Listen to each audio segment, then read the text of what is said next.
வணக்கம், நான் உங்கள் ஜெயா.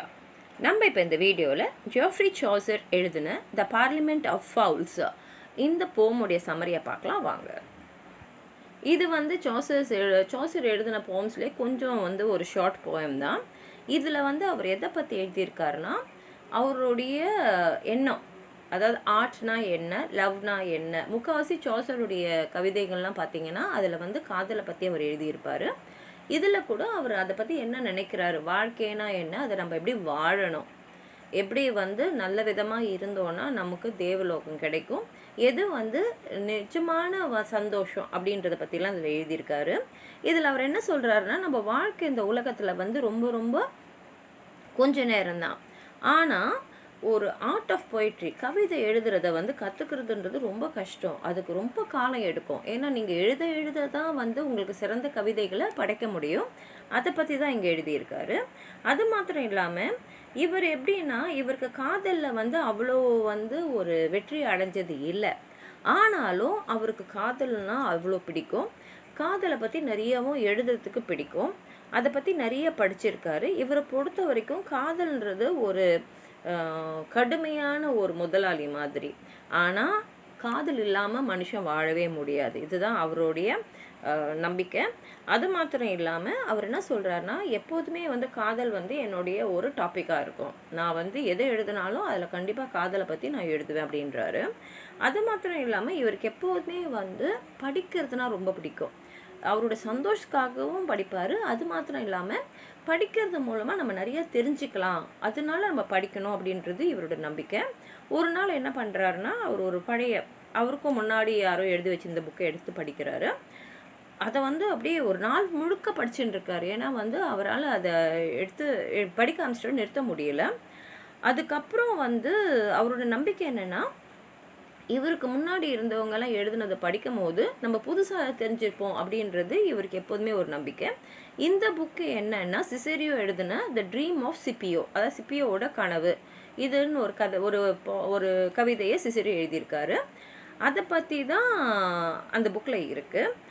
இப்போது என்ன ஆயிடுதுன்னா, இந்த கனவை பற்றி இப்போ சாசர் இப்போ சொல்ல போகிறேன் அப்படின்னு சொல்லிட்டு அவர் சொல்கிறாரு. ஸ்கிப்பியோ த யங்கர், அதாவது ஸ்கிப்பியோ த யங்கர்னா அவரோட மூதாதையர்களில் வேறு யார் பேரையும் ஸ்கிப்பியோன்னு இருந்திருக்கும். இவர் ஸ்கிப்பியோ த யங்கர் ஒரு ரோமன் ஜென்ரல், அதுக்கப்புறம் செனட்டர்னா ஒரு மந்திரி மாதிரி. இவர் நுமீடியாவில் இருக்க ராஜா போய் பார்க்க போகிறாரு. ஏன்னா ரெண்டு பேரும் ரொம்ப சிறந்த நண்பர்கள்.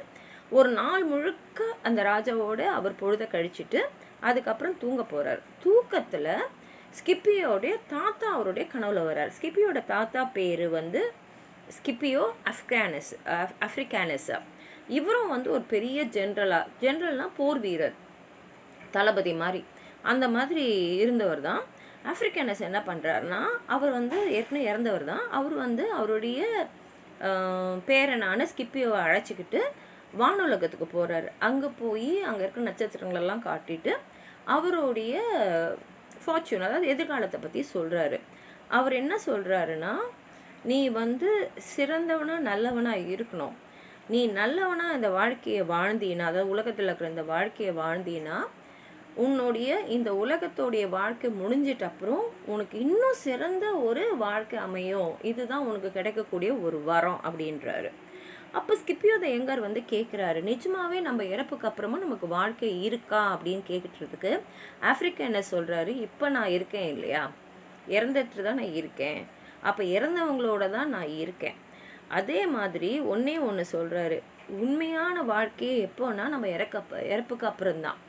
அதுவும் நம்ம இறப்புக்கு அப்புறம் நம்ம தேவலோகத்துக்கு போவோம். அங்கே தான் நம்ம உண்மையான வாழ்க்கையே வாழ்வோம் அப்படின்றாரு. அப்புறம் ஆஃப்ரிக்கனஸும் ஸ்கிப்பியும் ஹெவனை சுற்றி, அப்புறம் மற்ற ஸ்பியர்ஸ், அதாவது பூமி மாதிரி எத்தனையோ இடங்க இருக்கும் இல்லையா, அதெல்லாம் போய் பார்க்குறாங்க. அது மாத்திரம் இல்லாமல் தத்துவத்தை பற்றியெல்லாம் பேசுகிறாங்க. அப்போ ஆஃப்ரிக்கனஸ் சொல்கிறாரு, இந்த உலகத்தில் இருக்கக்கூடிய சந்தோஷங்களுக்கு நீ அடிமையாயிடாது, அது உனக்கு சந்தோஷத்தை தர மாதிரி இருக்கும். ஆனால் இப்போ தேவலோகத்தில் இருக்கக்கூடிய மகிழ்ச்சியை கம்பேர் பண்ணி பார்க்கும்போது, ஒப்பிட்டு பார்க்கும்போது, இந்த உலகத்தில் இருக்கிற நமக்கு சந்தோஷத்தை தரக்கூடிய எந்த விஷயமே ஒரு உண்மையான சந்தோஷமே கிடையாது. உண்மையான சந்தோஷன்றது நம்ம ஹெவன் தேவலோகத்துக்கு வந்துட்ட அப்புறம் நம்ம வாழற வாழ்க்கையில தான் இருக்குது அப்படின்னு சொல்கிறாரு. அப்போ ஸ்கிப்பியோ வந்து கேட்குறாரு, உங்களுக்கு வந்து எப்படி இந்த தேவலோக சந்தோஷம் கிடைச்சதுன்னதுக்கு அவர் என்ன சொல்கிறாருன்னா, ஆஃப்ரிக்கா என்ன சொல்கிறாரு, நீ வந்து முதல்ல நம்பு, இந்த உடம்புக்கு தான் அழிவு, ஆனால் உன் ஆத்மாவுக்கு அழிவே இல்லை, அது எப்போதுமே வாழ்ந்துட்டு தான் இருக்கும், அதுக்கு அழிவே இல்லை. அப்புறம் இந்த ஆத்மாவுக்கு என்ன வரும்னா, நிச்சயமாக இந்த ஆத்மா வந்து ஒரு நாள் வந்து தேவலோகத்தை அடையும். ஆனால் எப்படி அடையும்னா, மக்களுக்கு வந்து நீ உண்மையாகவே சேவை செஞ்சினா அந்த சேவை வந்து உன்னை வந்து தேவலோகத்துக்கு எடுத்துன்னு போகும். ஆனால் மக்களில் எல்லாருமே நல்லவங்க இல்லையா, எல்லாருமே வந்து அடுத்தவங்களுக்காக உதவி செய்ய மாட்டாங்க, சேவை செய்ய மாட்டாங்க.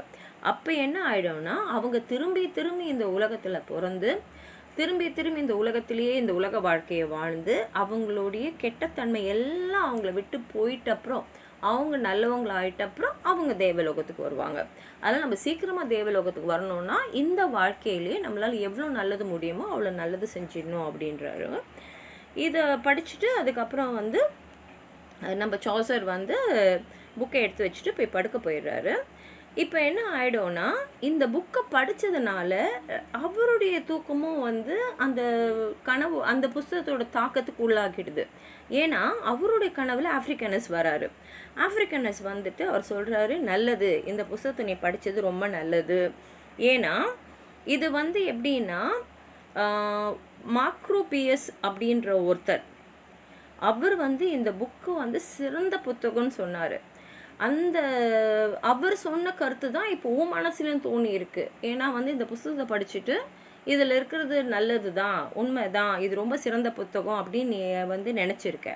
நீ இந்த மாதிரி நினச்சதுக்காகவே நான் உனக்கு வந்து இந்த புத்தகத்தை படித்ததுக்காகவும் நான் உனக்கு வந்து கண்டிப்பாக பரிசு தரப்போகிறேன் அப்படின்னு வந்து சொல்கிற மாதிரி கனவு அவருக்கு வருது. அவருக்கு ரொம்ப சந்தோஷமாக இருக்குது.